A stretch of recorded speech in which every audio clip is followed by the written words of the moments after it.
Hi friends, welcome to my channel. இன்றைக்கி இந்த வீடியோவில் என்ன பார்க்க போகிறோன்னா, இன்றைக்கி ஒரே நாளில் வந்து 4 ப்ளவுஸ் கம்ப்ளீட் பண்ணி டிஸ்பேட்ச் பண்ண போகிறோம். எல்லாமே வந்து நார்மலாக இருக்கிறது ப்ளவுஸ் தான். நெக்கில் வந்து லேஸ் மட்டும் வச்சு கம்ப்ளீட் பண்ணியிருக்கோம். ஃபஸ்ட்டு ப்ளவுஸில் வந்து லேஸ் வச்சுருக்கோம். கையில் வந்து ஃப்ளீட் மாதிரி வைக்க சொன்னாங்க, அந்த மாதிரி வச்சுருக்கோம். அதே மாதிரி டேசல் கேட்டாங்க, அவங்க கேட்ட மாதிரியே வச்சு கொடுத்துருக்கோம். இதே மாதிரியே உங்களுக்கும் கஸ்டமைஸ் பண்ணணுன்னா எங்கள் லொக்கேஷன் வந்து தூக்கணாம்பாக்கம்.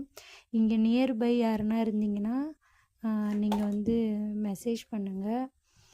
வந்தால் ஆர்டர் ஒரே டைம்லேயே நிறைய வரும், இல்லைன்னா வந்து வராது.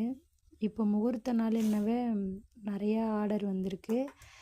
இந்த மாதிரி வீடியோஸ்லாம் பார்க்கணுன்னா நம்ம பேஜை ஃபாலோ பண்ணிக்கோங்க. இதில் வந்து லாஸ்ட்டாக நான் ஃபினிஷிங் தான் காட்டியிருக்கேன். Thanks for watching.